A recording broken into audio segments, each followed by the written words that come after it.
तो आज के एपिसोड में हम देखेंगे कि फ्यूचर का एक क्रिमिनल रोबोट डोरेमोन के साथ सोल चेंज कर लेता है। डोरेमोन रोबोट की बॉडी में है और वो रोबोट डोरेमोन की बॉडी में। तो एपिसोड स्टार्ट होता है और हम फ्यूचर में टोक्यो शहर को देखते हैं। वहाँ के एक बैंक में एक रोबोट आता है और आते ही एक ताकतवर गन से वहाँ पर हमला कर देता है और पूरा बैंक तबाह कर देता है। बैंक तबाह करने के बाद वो वहाँ के सारे पैसे लूट कर भाग जाता है। उसके बाद नोबिता और डोरेमोन को देखते हैं। आज डोरेमोन का बर्थडे था तो नोबिता डोरेमोन के बर्थडे गिफ्ट के लिए एक स्टैचू बना रहा था जो कि डोरेमोन का था, लेकिन डोरेमोन की लाल नाक के लिए एक लाल मार्बल की जरूरत थी। उस लाल मार्बल को ढूंढते ढूंढते नोबिता डोरेमोन का एक डोरा केक खराब कर देता है। डोरा केक पूरा खराब हो गया था, जिसको देखकर डोरेमोन को काफी गुस्सा आता है और दोनों की लड़ाई हो जाती है। तभी वहाँ पर डोरेमी आती है जो आते ही बोलती है कि भैया आपका आज चेकअप है और मैं आपको लेने आई हूँ। डोरेमोन तब फुल गुस्से में था और नोबिता से लड़ाई करके फ्यूचर में निकल पड़ता है। डोरेमी बोलती है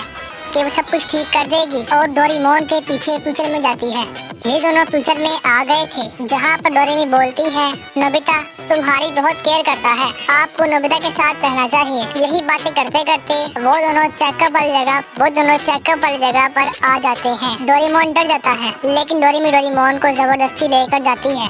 डोरेमोन सब्स्टिट्यूशन रोप इस्तेमाल करता है। उस रोप से एक बंदे की सोल दूसरे में ट्रांसफर हो जाती है।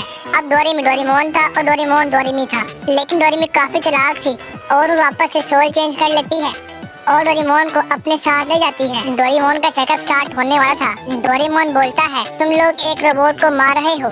फिर हम डंजा को देखते हैं जो बैंक को तबाह करके भाग रहा था। पुलिस उसका पीछा कर रही थी और उस पर हमला कर रही थी, जिसकी वजह से डंजा कार से गिर जाता है और वो काफी जख्मी हो गया था। पुलिस डंजा को हॉस्पिटल में ले आते हैं और वो उसको डोरेमोन के पास एडमिट करते हैं। डंजा को वहाँ छोड़ने के बाद पुलिस नर्स वगैरह बाहर निकल पड़ते हैं। डंजा डोरेमोन को देखता है और वो सब्स्टिट्यूशन रोब को देखता है और किसी तरीके से डोरेमोन और अपनी सोल चेंज कर लेता है।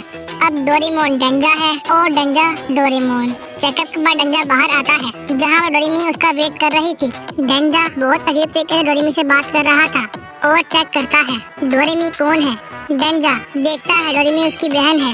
डोरेमी बोलती है आपको नोबिता के पास जाना चाहिए। डंजा बोलता है नोबिता ठीक है मैं उसके पास जाऊंगा और टाइम मशीन से उसके पास जा रहा होता है। यहाँ पर डोरेमोन डंजा की बॉडी में था। पुलिस बोलते हैं तुमने बहुत क्राइम्स कर लिए हैं और ये बहुत है, इस बार हम तुम्हें जाने नहीं देंगे और यहाँ पर ही कैद रखेंगे। डंजा की बॉडी में डोरेमोन बोल नहीं पा रहा था। वो बोलने की काफी ट्राई करता है लेकिन बोल नहीं पाता। पुलिस मैन बोलता है कि अब तुम इसी चीज में जकड़े रहोगे और इसको तोड़ना नामुमकिन है, लेकिन डोरेमोन उसे तोड़ देता है। इस चक्कर में वहाँ का एक मिसाइल एक्टिव हो गया था। वो लोग वहाँ से भागते हैं। पुलिस बोलती है पकड़ो इसे।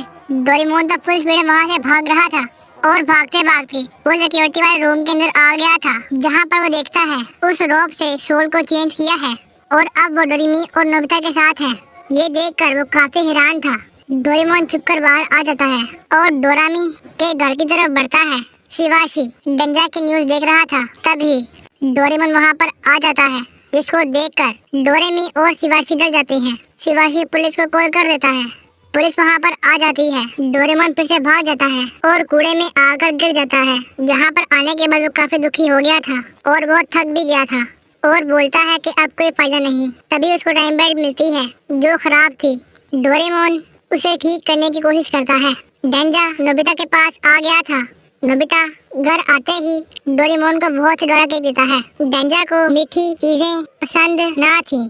तभी वहाँ पर जियान और सुनियो आ जाते हैं और बोलते हैं नोबिता हम लोग बेसबॉल खेलने के लिए जा रहे हैं, हमारे साथ आ जाओ। नोबिता बोलता है कि आज डोरेमोन का बर्थडे है इसलिए मैं नहीं आ पाऊंगा। डंजा को बेसबॉल पसंद था और वो बिल्कुल तैयार था और वो जियान और सुनियो के साथ जाता है। नोबिता देखता है डोरेमोन कुछ अजीब लग रहा है, उसने अपने डोरा केक नहीं खाए। ये सब लोग बेसबॉल खेल रहे थे। डंजा यहाँ पर फुल तैयार था और होम रन मारता है, जिसकी वजह से टीम जीत गई थी और सब लोग काफी खुश थे। डंजा को भी अच्छा लग रहा था और वो काफी खुश था। नोबिता डंजा के पास आता है। डंजा नोबिता को भी ट्रेनिंग देता है और नोबिता भी एक होम रन लगा देता है। यहाँ पर डोरेमोन टाइम बेल्ट को ठीक कर रहा था और उसको ठीक कर लेता है। डोरेमोन काफी खुश हो गया था। वो लाल मार्बल पकड़ता है और टाइम बेल्ट का इस्तेमाल करता है, लेकिन टाइम बेल्ट में बैटरी ना थी इसलिए वो काम नहीं करती। तभी उसी वक्त ही वहाँ पर पुलिस आ गई थी और बोलती है यहाँ पर सब कुछ खत्म होगा और उसके ऊपर हमला कर देते हैं। डोरेमोन को शौक लगता है और वो गिर जाता है। शौक की वजह से टाइम बेल्ट चार्ज हो गई थी और वो काम कर जाती है। डोरेमोन टाइम में पीछे जा रहा था और नोबिता के पास आ गया था। डोरेमोन उठने के बाद नोबिता को पकड़ लेता है। नोबिता वहाँ से भागता है। ये देखकर डेंजा डोरेमोन पर हमला कर देता है और उसको पेलना स्टार्ट कर देता है। डेंजा डोरेमोन को फुल तरीके से मार रहा था और धो रहा था, जिसको देखकर नोबिता डेंजा को रोकता है। बोलता है डोरेमोन तुम अजीब लग रहे हो। घर आने के बाद डेंजा बोलता है ये रोबोट बहुत डेंजरस है, इसलिए मैं उसको मार रहा था। नोबिता बोलता है कि वो रोबोट बहुत शरीफ लग रहा था और शायद वो मुझे पकड़ने या मारने नहीं आया था। उसके बाद पूरी फैमिली डोरेमोन की बर्थडे सेलिब्रेट करते हैं और रात को सो जाते हैं। डोरेमोन तो यहाँ पर काफी दुखी था और वो नोबिता को घर से उठा लेता है। डेंजा जब देखता है कि नोबिता गायब है तो उसको काफी गुस्सा आता है। तभी डोरेमोन की कॉल आती है और वो बोलती है डेंजा तुम्हारे जमाने में आ गया है। डेंजा बोलता है वो यही है और डोरेमोन को पेलने के लिए निकल पड़ता है। डोरेमोन नोबिता से बात कर रहा था और नोबिता को मार्बल देता है। नोबिता पूछता है क्या तुम दो के, तभी वहाँ पर डेंजा आ जाता है और इन दोनों की फाइट स्टार्ट हो जाती है। डोरेमोन हार गया था। वहाँ पर पुलिस भी आ गई थी। नोबिता भागते हुए आता है और बोलता है तुम डोरेमोन हो ना। डोरेमोन अपना सर हिलाता है और बोलता है हाँ मैं ही डोरेमोन हूँ। डेंजा बोलता है तुम्हें कैसे पता लगा। नोबिता बोलता है डोरेमोन तो डोरेमोन है। डेंजा बोलता है ये सही कह रहा है, क्रिमिनल मैं हूँ और अब मैं सब कुछ समझ गया हूँ, और उस रॉब से अपनी बॉडी चेंज कर लेता है। अब डोरेमोन अपनी बॉडी में आ गया था और वो काफी खुश था। पुलिस डेंजर को ले जाती है और इसी के साथ इस एपिसोड की हैप्पी एंडिंग हो जाती है। Bye bye.